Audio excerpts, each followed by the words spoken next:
Friends, स्वागत करता हूँ आप सभी को आलोक एजुकेशन यूट्यूब चैनल पे। आज मैंने जो कॉन्सेप्ट लेकर आया हूँ वो क्लास 10 का एक्सरसाइज 12.2 का ये वाला जो पूरा एक्सरसाइज का जो क्वेश्चन है वो यहाँ पर डिस्कशन होगा और बीट बाय बीट यहाँ पर ये व्हाइट बोर्ड के ऊपर ये हम करवाएंगे।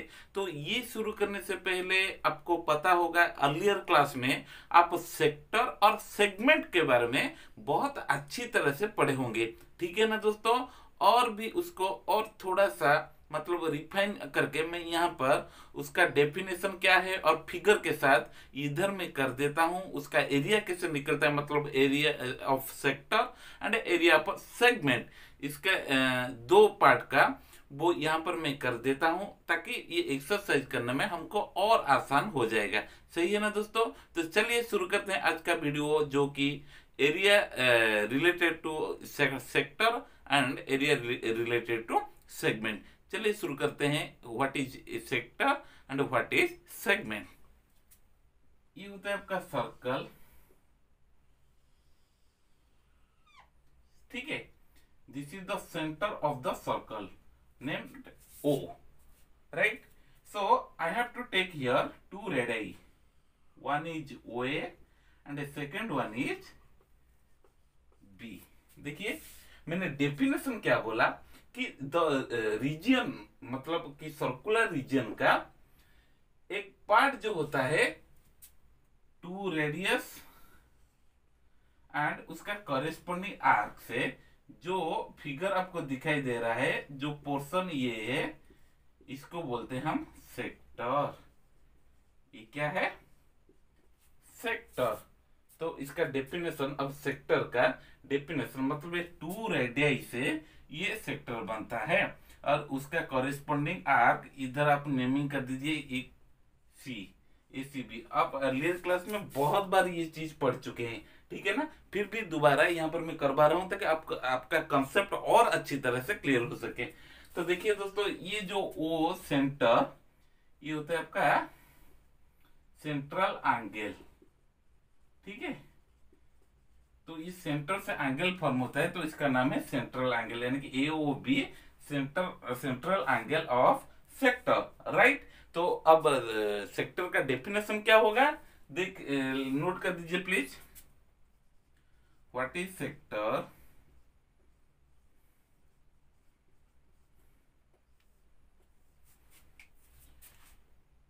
The portion of the circular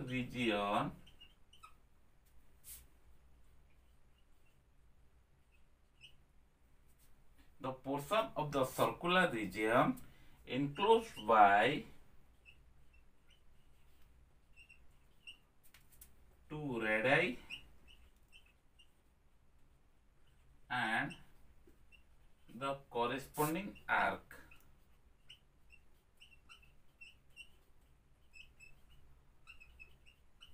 is called sector. Sector हम किसको बोलेंगे कि एक पोर्शन मतलब एक रीजन होता है वो सर्कल के अंदर से, जो कि two radii and its corresponding arc. इधर देखिए, ये हो गया आपका टू रेडियाई और इसका कॉरेस्पॉन्डिंग आर्क कौन है? ACB। मतलब ये हो गया आपका sector. This region is called sector of the circle. हाँ, सेक्टर का जो पार्ट होता है, एक होता है माइनर, यानी कि छोटा वाला पार्ट दिखाई देता है, smaller part, that's why it is called smaller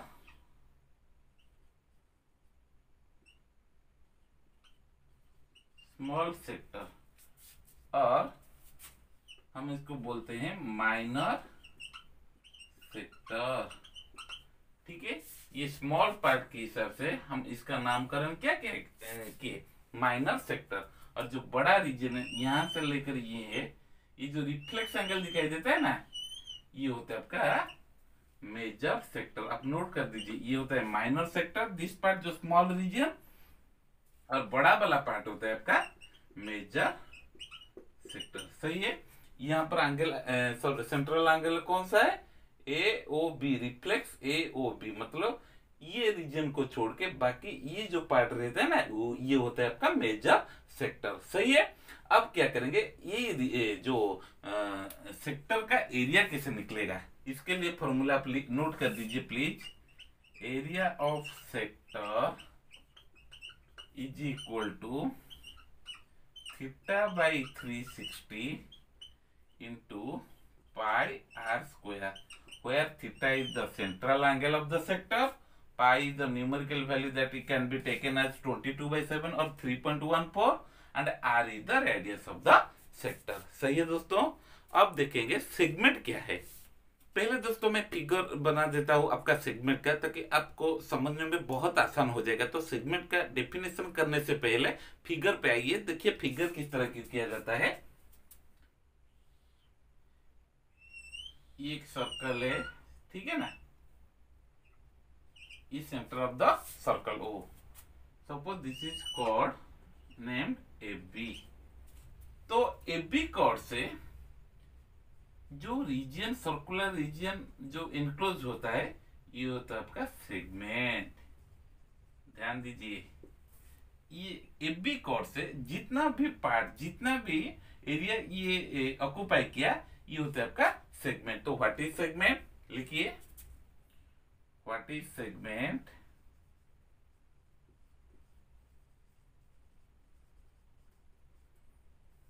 बहुत सिंपल है, the portion of the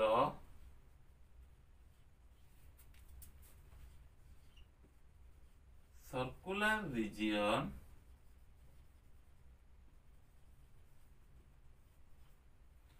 enclosed by chord, enclosed by a chord and the corresponding arc।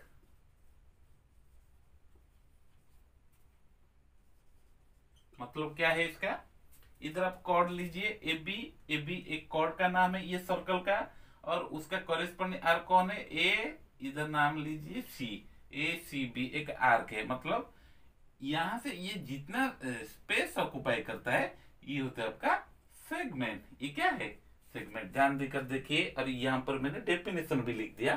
तो ये जो सेगमेंट दिखाई दे रहा है ना, इसका नाम है माइनर सेगमेंट। ये छोटा वाला पार्ट मतलब हिस्सा दिखाई देता है, इसलिए इसका नाम है माइनर सेगमेंट। और ऑपोजिट जो पार्ट रहता है, मैं रेड पेन से ये ड्रा कर देता हूं, ये जो ऑपोजिट पार्ट दिखाई देता है ना, ये होता है आपका मेजर सेगमेंट।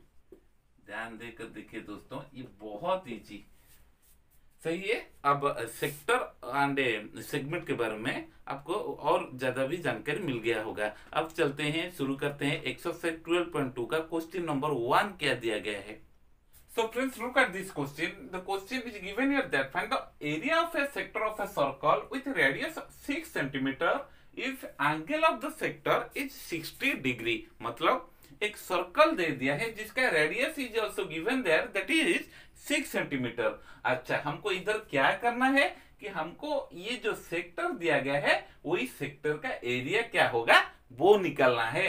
जबकि सेक्टर का जो सेंट्रल एंगल 60 डिग्री दिया है। 60 डिग्री मतलब 2 रेडियस ले जाइए, एक सर्कल बना दीजिए। 2 रेडियस यानी कि 2 जो रेडियस बोलते हैं ना, प्लूरल फॉर्म ऑफ रेडियस, वो 2 रेडियस ले जाइए। वहीं पे जो सेंट्रल एंगल वो फॉर्म करता है, उसका मेजरमेंट होता है 60 डिग्री। और भी क्लियर कर देता हूं ये डायग्राम करके। देखिए, अब पहले सर्कल बना दीजिए ना, ठीक है। This is the centre of the circle named O. तो मुझे क्या करना है कि ये जो रेडियस दिया है वो 6 सेंटीमीटर इधर लिखना है। मतलब मैं फिगर यहां पर ड्रा कर रहा हूं, देखिए, सही है ना। ओ ए एक रेडियस है, ओ बी सेकेंड रेडियस है। हालांकि ये तो सर्कल में infinity number of radius there, पर मेरे को इधर जो सेक्टर बनने के लिए 2 रेडियस चाहिए, जो कि ओ ए एंड ओ बी, जिसका लेंथ क्या दिया है 6 सेंटीमीटर। इधर पे आप लिख दीजिए 6 सेंटीमीटर। पिक्चर से आपको पूरा जानकारी मिल जाएगा। उसके बाद जो सेंट्रल एंगल होता है ना, वो होता है आपका 60 डिग्री। ये वाला वो होता है एंगल 60 डिग्री। सही है। अब हमको क्या करना है, ये सेक्टर का एरिया निकलना है, मतलब area for O A C B sector. ठीक है ना। तो इधर लिखिए radius equal to 6 centimetre, central angle इधर क्या दिया 60 degree, right. Area of O A C B sector equal to, उसका फॉर्मूला क्या मैंने लिखा था, theta by 360 degree into pi r square. सही है।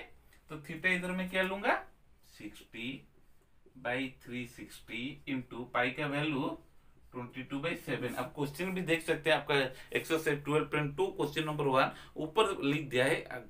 अगर आपको पाई का वैल्यू 3.14 ना दिया गया है तो आप 22/7 डेफिनेटली ले सकते हैं। इंटू आर स्क्वायर मतलब 6 इंटू 6। देखिए ये काट दीजिए 0 0, अब 6 से 1, ये 6 से 6, ये भी सिंपलेस्ट हो गया। अब क्या रहा 132/7 सेंटीमीटर स्क्वायर।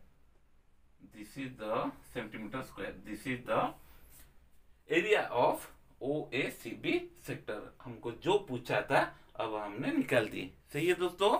ध्यान से देखिए किस तरह ये फिगर ड्रॉ पहले करना, जब आप मेंसुरेशन ज्योमेट्री किसी भी पार्ट आप करते हो, आप प्लीज मैं रिक्वेस्ट कर रहा हूँ सभी को कि आप फिगर अच्छी तरह से बनाइए ताकि और कॉन्सेप्ट क्लियर हो जाएगा। ठीक है। अब बढ़ते हैं क्वेश्चन नंबर 2 की ओर।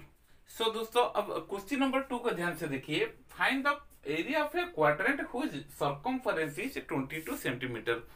कुछ नया चीज यहाँ पर नहीं दिया है, वही सेम तरीका आप पहले से जो क्लास में पढ़ के आए हो उसका एप्लीकेशन इधर करना है। क्वाड्रेंट मतलब आप ग्राफिक कंडीशन चलिए, ग्राफ का जो आप मैथमेटिक्स में कर रहे थे, क्वाड्रेंट क्या होता है, ये सपोज एक्स लाइन, ये सपोज वाई लाइन, मतलब ये जो 90 डिग्री में इसे इंटरसेक्ट करते हैं ना, ये होता है फर्स्ट क्वाड्रेंट, ये होता है सेकेंड, ये थर्ड क्वाड्रेंट, ये फोर्थ क्वाड्रेंट। सही है। तो इसका जो कोऑर्डिनेट क्या होगा प्लस प्लस, इसका कोऑर्डिनेट माइनस प्लस, इसका कोऑर्डिनेट माइनस माइनस, इसका कोऑर्डिनेट प्लस माइनस। ये होता है। अब कोऑर्डिनेट ज्योमेट्री में इस तरह की किए थे। अब हमको जो सर्कुलर कंडीशन में कैसे बनाना है ये देखने वाला बात है। तो आप पहले क्या करेंगे, सर्कल कंस्ट्रक्ट कर दीजिए। ठीक है।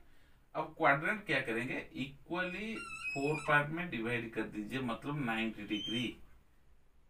ये होता है O centre of the circle, this is suppose A B C D. ये होता है, ये जो रीजन होता है ये होता है आपका क्वाड्रेंट, यानी कि इधर सेंट्रल एंगल कितना है 90 डिग्री, सबका सेंट्रल एंगल कितना है 90 डिग्री। ये होता है आपका क्वाड्रेंट। मतलब COB एक क्वाड्रेंट, BOD एक क्वाड्रेंट, AOD एक क्वाड्रेंट एंड AOC एक क्वाड्रेंट, जिसका सर्कमफरेंस दे दिया है 20 सेंटीमीटर। बहुत सिंपल है। सर्कमफरेंस मतलब 2 पाई आर, इधर कितना दिया 22 सेंटीमीटर। तो हमको क्या करना है, एक ही क्वाड्रेंट का एरिया निकालना है। तो हमको तो सेंट्रल एंगल मिल गया जो कि 90 डिग्री, और जो sector of the area of the sector निकालने के लिए अब क्या चाहिए हमको, रेडियस चाहिए। तो रेडियस का लेंथ भी निकालना बहुत जरूरी है। तो रेडियस सर्कल का कैसे निकलेगा, सर्कमफरेंस दे दिया मतलब रेडियस इजी से निकल जाएगा। देखिए 2 pi R equal to 22।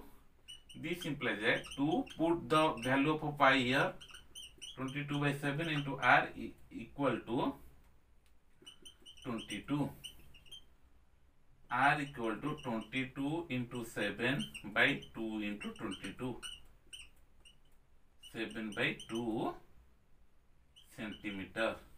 Are हमको अभी कितना मिल गया 7/2 सेंटीमीटर। अब एक क्वाड्रेंट का जो मतलब सेक्टर का एरिया है, अब निकलने में कोई दुविधा नहीं है। देखिए area of the quadrant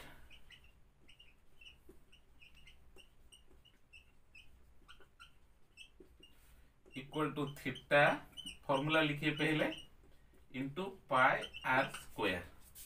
theta इधर 90 डिग्री बाई 360 इंटू पाई का वैल्यू 22/7 आर स्क्वायर मतलब 7/2 इंटू 7/2। ये सिंपलेस्ट हो जाएगा 4, ऊपर एक 7 नीचे एक 7, ठीक है। 2 11 और नहीं, बस इतना ही रहने दीजिए। 77/8 सेंटीमीटर स्क्वायर।